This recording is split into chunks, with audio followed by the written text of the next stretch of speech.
Tahukah kamu bahwa konon, terdapat seekor ikan lele raksasa tinggal di bawah permukaan bumi, yang dapat menyebabkan gempa bumi hebat jika bergerak? Loh, penyebab gempa bumi bukannya akibat bergesernya lempengan tektonik bumi, atau karena gunung berapi. Ya, secara ilmiah hal tersebut adalah benar. Tetapi, salah satu legenda di Jepang mengatakan, bahwa bergejolaknya bumi adalah ulah dari ikan lele, atau yang dikenal sebagai Namazu, yang diketahui berada di bawah bumi sedang berenang. Yuk, simak ceritanya. Pada tanggal 11 November tahun 1855, sebuah gempa bumi hebat melanda kota Edo, atau yang sekarang kita kenal sebagai Tokyo.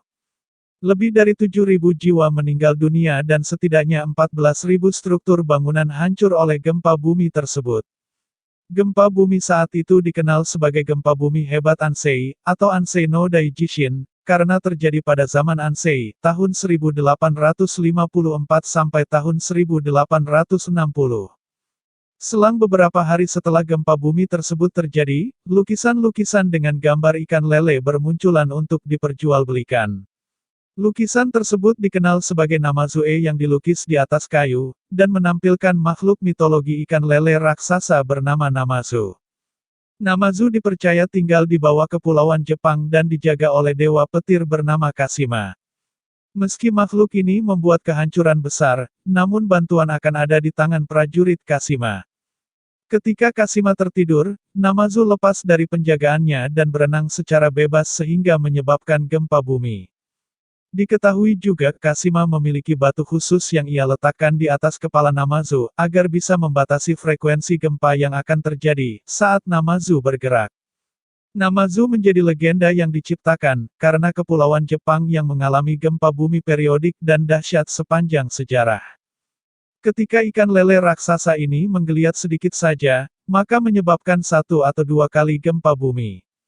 Meski Namazu dipandang sebagai kekuatan yang membawa kehancuran, namun makhluk ini juga disebut memiliki sisi positif.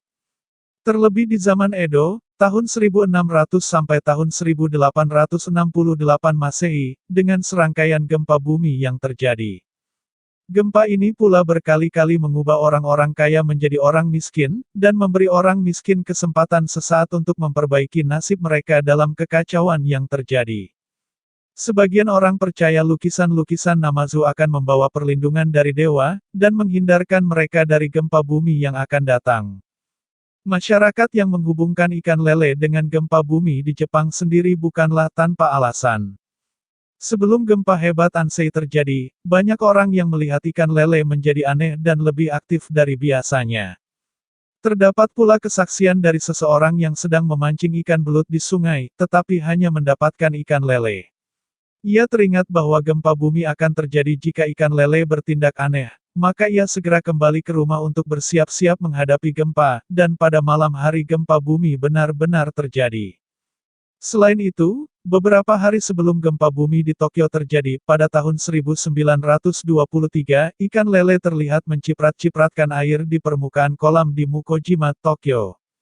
Lalu, banyak pula ikan lele yang berenang di permukaan kolam di daerah prefektur Kanagawa, sehingga mereka lebih mudah untuk ditangkap. Meskipun belum ada bukti ilmiah hubungan dari kelakuan ikan lele dengan gempa bumi, peneliti berpendapat bahwa ikan tersebut secara umum tinggal di dasar kolam, atau di danau yang dangkal dan berlumpur, sehingga ikan lele dapat merasakan perubahan dari arus listrik dari bawah tanah sebelum terjadinya gempa, dan menyebabkan mereka untuk muncul ke permukaan air. Pada masa kini, Namazu masih digunakan sebagai ikon dari gempa bumi.